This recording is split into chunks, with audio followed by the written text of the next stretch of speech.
Hello guys, the depth queen स्वागत करती है अपने डार्क डेप्थ वर्ल्ड में। और आज मैं जिस फिल्म के बारे में बात करने वाली हूँ, ये फिल्म अभी अभी कुछ ही वक्त पहले रिलीज़ हुई है ZEE5 पे। और इसका नाम है लॉग आउट।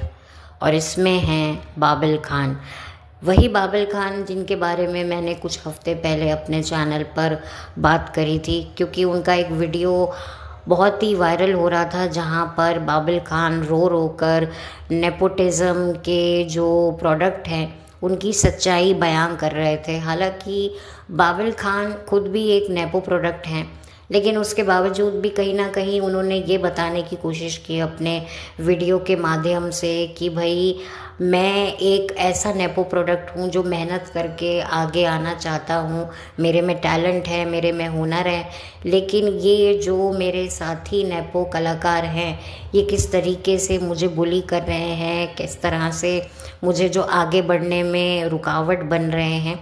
तो अपने वीडियो के माध्यम से इन्होंने यही बताने की कोशिश करी थी, जिसके बाद फिर इनका वीडियो डिलीट हो गया, फिर ये भी शायद इनका अकाउंट भी डीएक्टिवेट हो गया, फिर ये वापस आए और इन्होंने सफाइयाँ दी इनकी पीआर टीम ने, वो सब आपको पता ही होगा। खैर, अब इनकी फ़िल्म आ चुकी है, रिलीज़ भी हो चुकी है और दर्शकों ने इसे काफ़ी हद तक देख भी लिया है।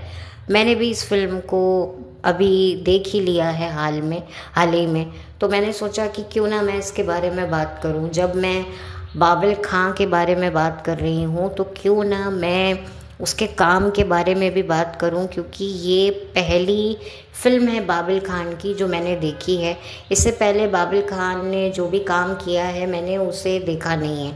तो इसीलिए जब मैंने बाबिल खान पर वीडियो बनाई थी तब मैंने उनके काम को लेकर ज़्यादा कुछ टिप्पणी विशेषण नहीं किया था, क्योंकि मैंने पर्सनल उनके काम को एक्सपीरियंस नहीं किया था। लेकिन जब मैंने लॉग आउट देखी, इनफैक्ट मेरा लॉग आउट देखने का एक मकसद बाबिल खान के काम को भी देखने का था कि मैं देखना चाहती हूँ कि बाबिल खान में कितना पोटेंशियल है, कितने सक्षम है वो, क्या उनमें अपने पिता की तरह जो है योग्यता है। मैं तो कहूँगी कि पिता से भी ज़्यादा क्या बेटा आगे बढ़ सकता है। और मैं बाबिल खान को भी देखना चाहती थी, मैं उनकी इंडिविजुअलिटी को भी परखना चाहती थी। ये सारे रीज़न की वजह से, इन्हीं सभी कारणों की वजह से मैंने बाबिल खान की फ़िल्म देखी। और मैं एक बात तो कहूँगी कि वाकई बाबिल खान को अपना काम करना आता है। वाकई वो एक मंझे हुए एक्टर इरफान खान साहब का बेटा है। उसको पता है कि मैं किस इंडस्ट्री में हूँ और मुझे किस तरीके से काम करना है। वो कोई भी ऐरा गैरा ओंगा बोंगा नेपो किड नहीं है जो सिर्फ मर रहा है कैमरे पे आने के लिए, बस मैं कैमरे के सामने आ जाऊं और उल्टी सीधी हरकतें करके निकल लूं। ऐसा नहीं है, बिल्कुल भी ऐसा नहीं है। वाकई बाबिल खान में पोटेंशियल है और वाकई उन्होंने जिस तरीके से इस रोल को किया है, वाकई आपको कहीं ना कहीं बाबिल खान को देखकर थोड़ी सी सिंपैथी भी होगी। काफ़ी कुछ ऐसा आप बाबिल के साथ रिलेट कर पाएंगे जो शायद आपके आसपास घट रहा होगा। स्पेशली जो आज की जनरेशन है, जो आज की जनरेशन का जो एक बहुत ही कॉम्प्लिकेटेड रिलेशनशिप है अपने पेरेंट्स के साथ, स्पेशली मोबाइल और माँ बाप के बीच में जो घर्षण होते हैं। जो कहते हैं ना, एक तरफ मोबाइल है, सोशल मीडिया गैजेट है और एक तरफ हमारे माँ बाप है, तो बच्चा किसको प्रायोरिटी देगा, माँ बाप को या फिर सोशल मीडिया को। पहले हम लोगों के टाइम में क्या होता था, मतलब दोस्त वगैरह होते थे तो दोस्तों के बीच खींचातानी होती थी माँ बाप की कि जब देखो तो तुम दोस्तों यारों के साथ ही घूमते फिरते हो, गाड़ी लेकर, साइकिल लेकर, मोटरसाइकिल लेकर, स्कूटर लेकर तुम निकल जाते हो। घर में ये भी नहीं देखते तुम्हारे मम्मी पापा वेट कर रहे हैं खाने के लिए। अब क्या होता है, बच्चा घर में मौजूद होता है, माँ बाप के साथ होता है, लेकिन माँ बाप के साथ होते हुए भी वो माँ बाप के साथ नहीं होता, क्योंकि वो होता है अपने फ़ोन के साथ, और फ़ोन में वो होता है सोशल मीडिया के साथ में। तो साथ के साथ मतलब इतना, मतलब डीप साथ जो आप कह सकते हैं मोबाइल का और एक बच्चे का जो बन गया है, जो बाउंड है, आई थिंक मैं देखती हूँ कि घर में आज कितने भी बच्चे हों ना, पहले घर में इतने सारे बच्चे होते थे ना, वो आपस में बात करते थे, लड़ते थे, झगड़ते थे, गॉसिप करते थे, हंसते थे। लेकिन अब बच्चे साथ में बैठे ज़रूर होते हैं, लेकिन सबके हाथ में अपना अपना मोबाइल, और सब मोबाइल में घुसे हुए हैं। कोई गेम खेल रहा है, कोई सोशल मीडिया पे है, कोई रील देख रहा है, कोई यूट्यूब पे है। तो इस तरीके से जो है आजकल बच्चे जो हैं, कहते हैं ना घर में इतने बच्चे हो तो घर भला पूरा लगता है, बहुत ही हरा भरा लगता है। लेकिन आज अगर घर में इतने बच्चे भी हो ना, तो भी उनकी आवाज़ें नहीं आती हैं, क्योंकि सबके सब अपने सोशल मीडिया गैजेट पर ही सारे बैठे हुए हैं। तो अब माँ बाप को इस चीज़ को भी लेकर बड़ा तकलीफ़ होती है। पहले माँ बाप को लगता था कि हमारा बच्चा घर ही नहीं आता है, सारा दिन खेलता कूदता रहता है, और अब के माँ बाप को शिकायत है कि हमारा बच्चा तो घर से बाहर निकलता ही नहीं। तो ये जो खींचातानी मोबाइल को लेकर रहती है, सोशल मीडिया और बच्चों का जो क्रेज़ है, आजकल के बच्चों का जो सोशल मीडिया की तरफ जो क्रेज़ है, उसको लेकर भी काफ़ी हल्के फुल्की तरीके से तो नहीं, पर काफ़ी गंभीर रूप से इस चीज़ को भी इस फिल्म में दिखाने की कोशिश की गई है। साथ ही साथ में जो एक इन्फ्लुएंसर का इन्फ्लुएंस जो उसके फ़ैन पर होता है, उसका एक फ़ैन की साइकोलॉजी पर क्या असर पड़ता है, ये दिखाया गया है। और जो एक इन्फ्लुएंसर है वो कितना ज़्यादा डिपेंड है अपने सब्सक्राइबर्स पर, उसका एक एक सब्सक्राइबर उसकी सेल्फ एस्टीम को बूस्ट करने के लिए कितना मैटर करता है, ये भी आपको इस फिल्म को देखने को मिलेगा। और एक इन्फ्लुएंसर तब तक कहलाता है जब तक उसके पास उसका मोबाइल होता है। जिस दिन उसका मोबाइल उसके हाथ से गायब हुआ नहीं, खोया नहीं, वो इन्फ्लुएंसर की औकात बिल्कुल भी 0/0 हो जाएगी। ये भी चीज़ इस फिल्म में दिखाई गई है। और इस फिल्म में ये दिखाया गया है कि किस तरीके से एक इन्फ्लुएंसर आम जनता को कितना ज़्यादा हिप्नोटाइज करता है कि भाई जो ट्रेंड शुरू किया एक इन्फ्लुएंसर ने कोई भी चीज़ को प्रमोट करने का, तो सारे उसके जो सब्सक्राइबर हैं, फॉलोअर्स हैं, वो भी वो सब करने लगते। तो एक तरीके से जो ये इन्फ्लुएंसर हैं, ये एक ऐसे हिप्नोटाइज करने वाले होते हैं। ये चीज़ भी आपको देखने को मिलेगी कि जो वो चीज़ को एंडोर्स करते हैं, लोग बस वही करने लग जाते हैं। चाहे वो शाकाहारी बनो या मांसाहारी बनो, ये चीज़ खाओ, ये मोबाइल खरीदो, ये एप्लीकेशन डाउनलोड करो। कितना ज़्यादा जो है हम अपने माँ बाप से ज़्यादा इन्फ्लुएंसर की गई रिकमेंडेशन पर हम लोग चलते हैं। ये भी चीज़ आपको कहीं ना कहीं देखने को मिलेगी। मैं ये कहूँगी कि ये फिल्म बहुत अच्छी नहीं है, बहुत बुरी भी नहीं है, लेकिन हाँ, एक इन्फ्लुएंसर की लाइफ को अगर आपको जानना है और एक इन्फ्लुएंसर और फॉलोअर्स के बीच की जो एक सनक को जानना है, तो आपको ये फिल्म ज़रूर देखना चाहिए। और इस फिल्म में ये भी बताया गया है कि जो भी इन्फ्लुएंसर बोलते हैं, करते हैं, वो सब उनके लिए कंटेंट होता है। चाहे वो बेवकूफ़ी भरी हरकतें हों या चुलबुली हरकतें हों, या ये जो सैड स्टोरी सुनाते हैं, अरे मेरा ब्रेकअप हो गया तो भाई मैं बहुत डिप्रेशन में आ गया, तो मैंने सोचा कि क्यों ना मैं ये चीज़ें करूं। तो ये जो एक स्टोरी भी सुनाते हैं, वो भी इनके लिए कंटेंट है। ये जो इंटरव्यूज़ में जो इंटरव्यू देते हैं, ये भी इनके लिए कंटेंट है। तो आपको बड़ी गहराई से इन्फ्लुएंसर के माइंडसेट को जानने को मिलेगा। और चाहे वो इन्फ्लुएंसर हो, चाहे ये व्लॉगर हो, ये सब लोग एक ही थाली के चट्टे बट्टे हैं। अगर इनकी लाइफ में कोई दुर्घटना होती है, तो उस दुर्घटना से ये कितना माल बना सकते हैं, ये इनके दिमाग में चलता है। जैसे कि किसी इन्फ्लुएंसर या किसी यूट्यूबर के किसी परिजन को कोई उसकी तबीयत ख़राब हो गई, तो वो उसका भी व्लॉग बना देगा कि भाई मुझे आपकी दुआओं की ज़रूरत है, मुझे दुआओं की दरख्वास्त है, इस तरह के टाइटल डाल के। और मोनेटाइज तो ऑफ कोर्स वो करेंगे ही। अक्सर लोग कहते हैं कि भाई मोनेटाइज क्यों करते हैं इस तरह के दुख को, दर्द को। तो देखिए, इंसान जितना किसी के खुशी में खुश हो रहा है ना, उससे कई ज़्यादा उसके दुख में तो और ही दुखी होता है, क्योंकि ये इंसानियत होती है।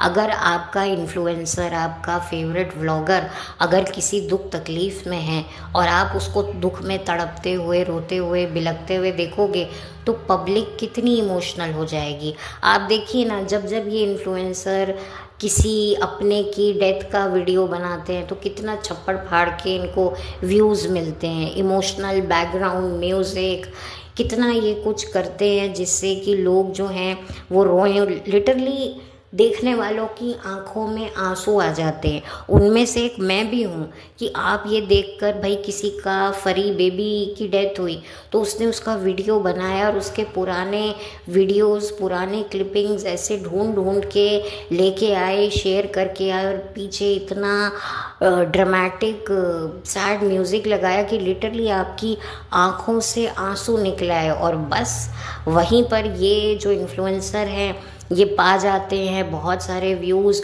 और इनके कमेंट सेक्शन भर जाता है कि अरे सो सैड, RIP, अरे वो फरी बेबी, अरे उसको देखे बिना चैन नहीं आ रहा। ऑफ कोर्स वो एक अलग इमोशनली एक हमारा एक जोन होता है।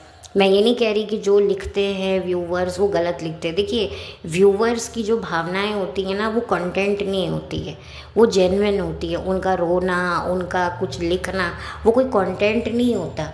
वो बात अलग है कि उनके लिखे हुए कोई सजेशन या कोई कमेंट से ये लोग अपना एक बना लेते हैं कंटेंट। आपको याद होगा पहले ना इस तरह के वीडियोस बड़े आते थे जहाँ पर यूट्यूबर बैठ जाते थे और हेट कमेंट्स का रिप्लाई देते थे, तो वो भी इनके लिए कंटेंट होता था, कभी गुस्से में, कभी रोते हुए। पर एक दिन मैंने रियलाइज़ किया कि ये जो कमेंट हैं ये तो 6 कितने महीने पुराने हैं, तो सबको इकट्ठा करना, फिर उसको लेके बैठना, फिर रोना कि ओ माय गॉड आप लोग ये मेरे बारे में सोचते हो, ये बोलते हो, और रोना। तो मैं बड़ी, पहले मुझे जेन्युइन लगता था, लेकिन अब मुझे समझ में आया कि ये लोग तो अच्छी खासी रिहर्सल करते होंगे। भाई आँख में कुछ ये अपने डाल लेते होंगे कि भाई ये भी एक कंटेंट बन जाएगा कि भाई एक वीडियो बनाना है तो अब मैं किस टॉपिक पे बनाऊँ, तो चलो हेट कमेंट का रिप्लाई देकर ही एक कंटेंट बन जाए। तो ये भी होता था, क्योंकि पहले हम लोगों को अक्ल नहीं होती थी, लेकिन जैसे धीरे धीरे हम लोग भी बड़े हो रहे हैं, हमारे आसपास हम चीज़ें देख रहे हैं, और भला हो फेलो हमारे पॉडकास्टर्स का जो बहुत चीज़ों को बहुत सेंसिबली दिखाते हैं। प्लस इसमें और भी कुछ लोगों का हाथ है जो इन इन्फ्लुएंसर के रिश्तेदार हैं, जिन्होंने यूट्यूब पर आकर काफ़ी अंदर की बातें बताई हैं। अब देखिए, वो सच है झूठ है वो एक अलग बात है, लेकिन कुछ बातें तो वो ऐसी बोलते हैं जो हम वीडियो में देख रहे होते हैं। लेकिन क्या होता है, हम लोगों की जो एक अंधी मोहब्बत होती है ना, वो अंधी मोहब्बत जो है वो बहुत बड़ा रोल प्ले कर रही होती है सामने आई हुई हकीकत को नज़रअंदाज करने का। तो वो भी चीज़ उन्होंने बड़ी बखूबी इन व्लॉगर्स के रिश्तेदारों ने बताई है। तो उसके बाद से जो है धीरे धीरे लोगों में जागृति आ रही है, धीरे धीरे लोग भी समझ रहे हैं कि भाई हम लोग कितने बड़े चूँ चाचे बन रहे हैं, इन लोगों की वजह से बन रहे हैं। तो यहाँ पर ये जो फिल्म है, ये पूरी की पूरी जो फिल्म है, इसमें आपको यही देखने को मिलेगा कि किस तरीके से जो ये सब्सक्राइबर होते हैं, फॉलोअर्स होते हैं, ये मोहब्बत में अंधे होकर इनकी साइकोलॉजी पर भी कितना बड़ा एक असर होता है। जैसे कि हम कई ऐसी फिल्में बनती हैं जहाँ पर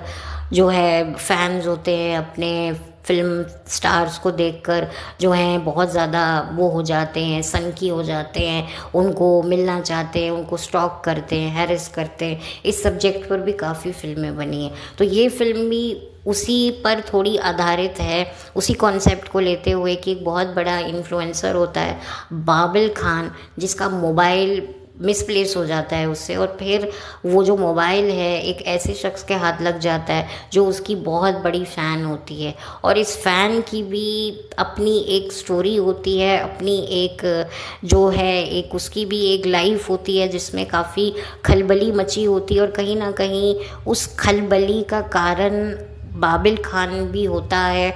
तो वो जानने के लिए आपको ये फ़िल्म तो देखनी चाहिए। ये फ़िल्म एक वन टाइम वॉच तो बनता है, और डेफिनेटली बाबिल को तो देखना एक बार तो बनता है कि वाकई जो वो रोया है अपने वीडियो में, तो कहीं ना कहीं आपको लगेगा कि भाई वाकई उसमें वो बात थी। अब वो एक पीआर स्टंट था या इस फिल्म को पब्लिसिटी करवाने की एक टेक्निक थी, ये तो हम नहीं कह सकते। और इस फिल्म में भी आपको जो रोना आपने बाबिल की वीडियो में बाबिल का देखा था, वैसा ही रोना आपको इस फिल्म में भी बाबिल का देखने को मिलेगा। तो जब आप फिल्म में बाबिल को रोते हुए देखेंगे तो आपको वो वीडियो ज़रूर याद आएगा जो बाबिल का काफ़ी वायरल हुआ था। और इसमें भी जो एक सोशल मीडिया पर जो ट्रोलिंग होती है उसको भी दिखाया गया है नेपोटिज्म को लेकर। अच्छा, ये जो दो कोलैबोरेशंस करते हैं, दो यूट्यूबर या दो इन्फ्लुएंसर, वो क्यों करते हैं, किस वजह से करते हैं, वो भी चीज़ आपको देखने को मिलेगी कि एक सॉर्ट ऑफ बिजनेस है ये, जो एक बहुत बड़ी अब ये इंडस्ट्री भी बन गई है इन्फ्लुएंसर की। तो जब दो इन्फ्लुएंसर साथ में आ रहे हैं, वीडियो बना रहे हैं, तो ऑफ कोर्स कि भाई दोनों एक दूसरे के सब्सक्राइबर्स शेयर कर रहे हैं। जैसे कि ये जो फराह खान है, ये भी तो गई थी बड़े बड़े, इन्होंने अपनी जो स्टार्टिंग की थी चैनल की, वो ऐसे यूट्यूबर्स के साथ की थी जिनकी अच्छी खासी रीच है, जिनके मिलियंस सब्सक्राइबर हैं। तो वो उनके पास जा जाकर, उनके घर जा जाकर जो हैं वो बातें कर रही थी। तो उन्होंने बहुत ही इंटेलिजेंट मूव लिया कि भाई मैं जाऊंगी ऐसे बड़े इन्फ्लुएंसर के साथ में और इनके साथ रील बनवाऊंगी, तो जाहिर सी बात है इनकी ऑडियंस मुझे मिलेगी। तो एक तरीके से शेयर करना, जैसे कि आप कोई बहुत बड़ा केक को पीस काट रहे हो, आपके पास एक बहुत बड़ा केक है, तो आप उसके कैसे पीसेस छोटे छोटे करते हो और फिर सबको बांटते हो। तो ऐसे ही आप अपने सब्सक्राइबर्स को बांटते हो दूसरे इन्फ्लुएंसर के साथ। तो ये भी एक एक वो रहता है, एक बिज़नेस होता है, एक बिज़नेस डील होती है।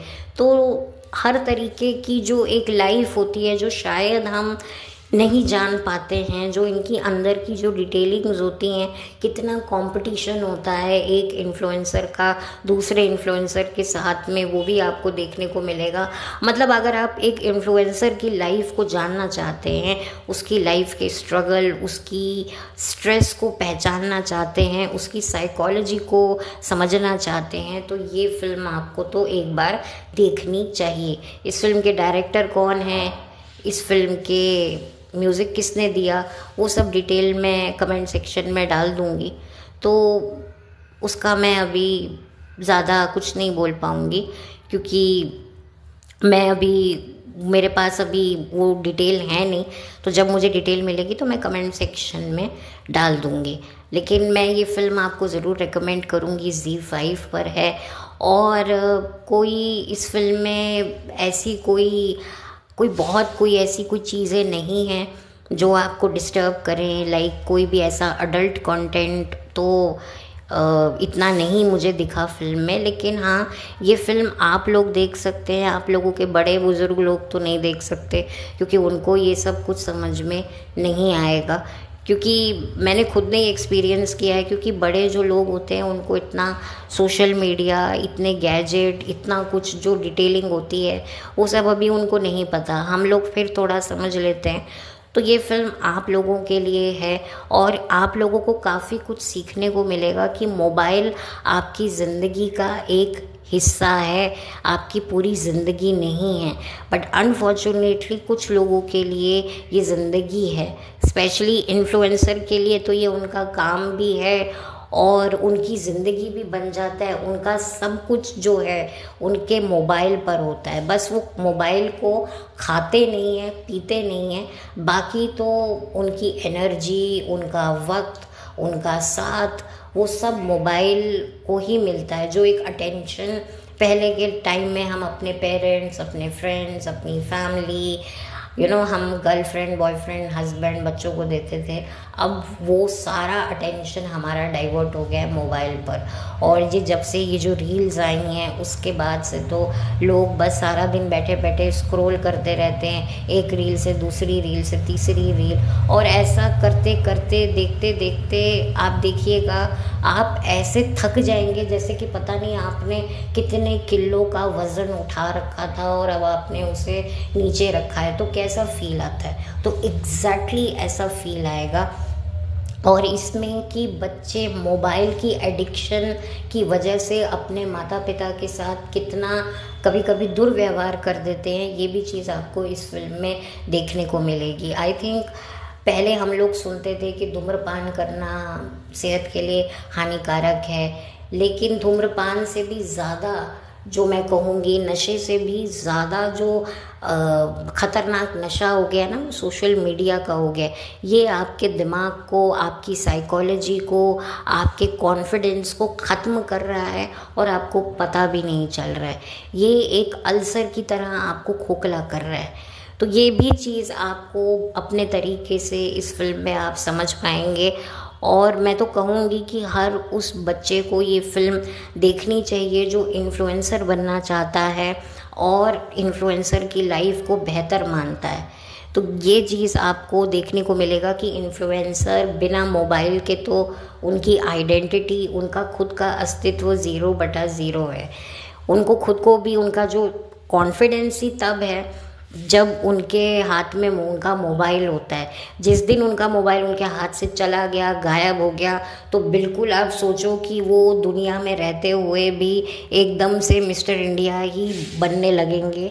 बिल्कुल ही वैसे उनका बिहेवियर हो जाएगा जो आपको इस फिल्म में बाबिल खां का देखने को मिलेगा कि उसके पास उसका जब मोबाइल नहीं होता है तो कैसे उसकी ज़िंदगी अस्त व्यस्त और त्रस्त हो जाती है और कैसे उसके अस्तित्व पर, व्यक्तित्व पर सवाल उठने शुरू हो जाते हैं। उसकी अगर एक आईडी चेंज हो जाए तो लोग उस पर ट्रस्ट नहीं करते कि ये वही इन्फ्लुएंसर है, तो फिर ये एक बहुत बड़ी बात होती है। तो हम लोग जैसे कहते थे ना, हमारे माँ बाप हमको कहते थे कि भाई तुम घर से बाहर निकल रहे हो तो तुम्हारे हाथ में, जेब में अगर पैसा नहीं है तो तुम सरवाइव नहीं कर सकते। लेकिन अब ये बोलते हैं कि अगर तुम्हारे हाथ में मोबाइल नहीं है ना तो तुम सरवाइव नहीं कर सकते, क्योंकि आपके मोबाइल में ही आपकी सारी बैंक डिटेल्स हैं, आपका सारा ट्रांजैक्शन है, ये पेटीएम जो भी आप कह लो। तो इसीलिए अब लोग जो हैं कहते हैं कि भाई पैसे चोरी हो जाए पर मोबाइल नहीं चोरी होना चाहिए। मोबाइल की देखो इतनी कीमत हो गई है और मोबाइल के पीछे क्या क्या हादसे हो जाते हैं। लोग कहते हैं कि भाई हमें कुछ कर दो लेकिन हमारे मोबाइल को कुछ मत करो। तो ये भी लोगों की एक साइकोलॉजी देखी गई है। तो ये सारी चीज़ें जो है ना आपको इस फिल्म में देखने को मिलेगी, जिसका नाम है लॉग आउट, और ये अगेन ZEE5 पे अवेलेबल है। तो बस इसी के साथ अब मैं ये वीडियो ख़त्म करती हूँ और बहुत जल्दी मिलूँगी आपसे एक नए वीडियो के साथ। तब तक के लिए thank you so much. Have a blessed day.